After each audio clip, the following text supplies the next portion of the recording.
Okay. Are we live streaming? Yeah. Oh, okay. Welcome to Stuck Time to Improv. I'm Mary Scott with Business Riff, and I want startups to be wildly successful. We have a lot of startups who are in minority groups, and they have really unique challenges sometimes. I'm very happy to have my special guest, Kristy Jackson from the Harris Stowe Entrepreneurship Program. Thanks so much for coming, Kristy. Thank you so much for having me, Mary. It's great to be here and talk with you. Yeah. Now you're an entrepreneur yourself and you're part of this program, right?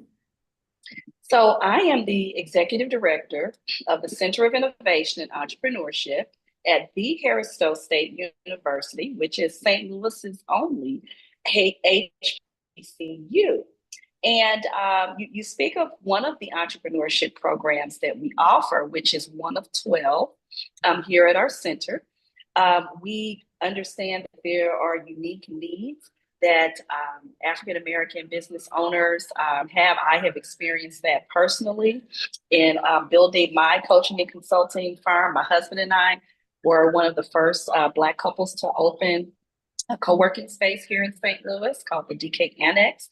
And so through that experience in supporting business owners while we were building our own business, we learned about some of the funding gaps that exist, the knowledge gaps that exist about how to build a successful business, and really the mentorship and sponsorship gaps that exist, not knowing people, in our community that were more extremely successful than us to be able to look to them to learn from some of their mistakes and the lessons that they learned. And so we wanted to create a space and provide those resources for St. Louis entrepreneurs through our Center of Innovation and Entrepreneurship.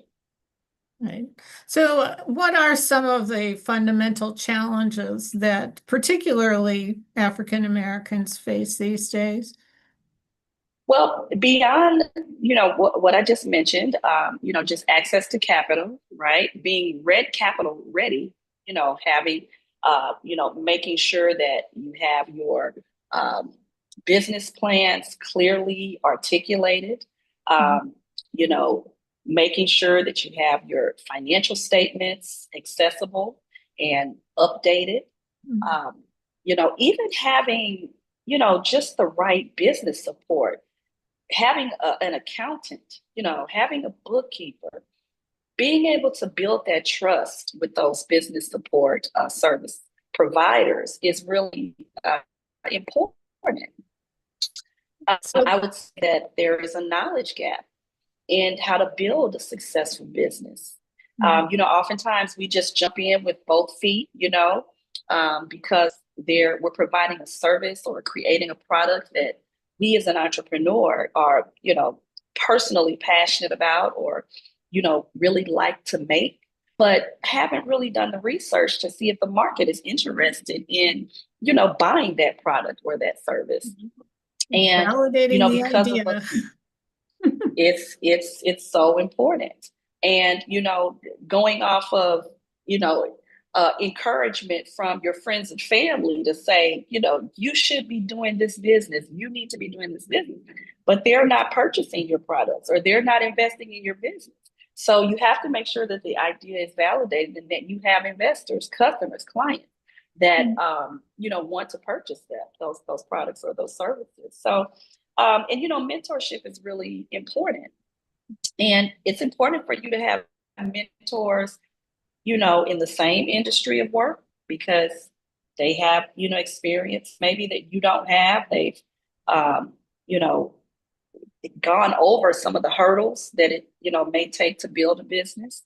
But it's also important to have, mentors in different industries because there are things that may complement the particular, for example, if you are working in, have a beauty business, right? It might be, helpful for you to have a mentor that's in sales. That way you might learn how to better, promote the business. Right. that you're building, and learn from them. Right. Do some of the resources like the small business development centers or SCORE, are those good places for people to go? I think that they are good places for people to go, dependent upon the stage of their business. I was a SCORE mentor, and we're talking about challenges that African American business owners may face, and why the Center of Innovation is so important, and other organizations, partners like ours that are intentional about how we build programming to serve Black and Brown business owners.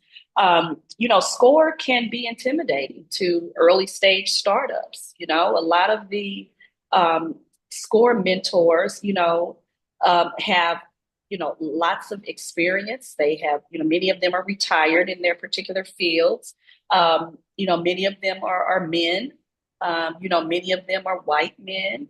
And so and not that there isn't value in, again, I mentioned that, having diverse mentorship, but in the early stages of your business, there is a level of comfort in seeing an entrepreneur that looks like you, that understands you culturally, that can align with some of the experiences that you have had. Because again, we're entrepreneurs, but we're people first. And so, people connect with people. And so, those are sometimes resources that are overlooked by early stagers, because at first glance, when you look at mentors that you might see on SCORE, you might not see, you represented. And, I have, as I said, I have been a SCORE mentor. And sometimes in true transparency, some of the mentors are frustrated by, having to mentor such early stage business owners. There's this expectation that there should be a particular level of growth and knowledge and all of that when they come to them. And so there's a little bit of a mismatch there. So I think that, SCORE is a wonderful, wonderful resource if you are, just depending on your personality, your stage of growth. But check it out, because there are lots of informational workshops that they offer as well. But your innovation center has programs designed for those very early stage folks that are encouraging, but reality based, right? Absolutely. So, we offer Next Level, which is our business incubator. It's 24 weeks. And we're intentional about creating a more incubator. We know that building trust is important, building community is important. Many entrepreneurs that come to us are solopreneurs. And so they don't have a professional entrepreneurial community that they can really, that are their peers. And so it's important to provide that, as well as the business knowledge that they need. Yeah. And we don't just focus on business acumen, business skills, but we provide business coaches as well. And we have a performance coach that focuses on your how resilient you are, developing you into a resilient entrepreneur, challenging you, on levels of discipline. And then we have business coaches. They come to their sessions and they hear from seasoned entrepreneurs, partners. They're learning their business skills, but the business coaches meet with them one-on-one to apply that information specifically to their business. So we've tried to add layers. And, this may sound simple, but we provide meals for our entrepreneurs because, many of them are on the run. They're working their business. They may be working, another job. And by the time they come to us in the evening, they're hungry. And so you have to think holistically. Again, entrepreneurs are people first. And so we try to, make sure that, we're serving and supporting our entrepreneurs in that way. So this has been very, very good and informative. We'll put links in the comments to the Harris Stowe Innovation Center and Entrepreneurial Center. And thank you so much, Kristy Jackson, for coming today. And I'm Mary Scott with Business Riff. I want startups to be wildly successful. And one of the best things you can do to accomplish that is book a call with me at businessriff.com. And join us again next time for Stuck, Time to Improv.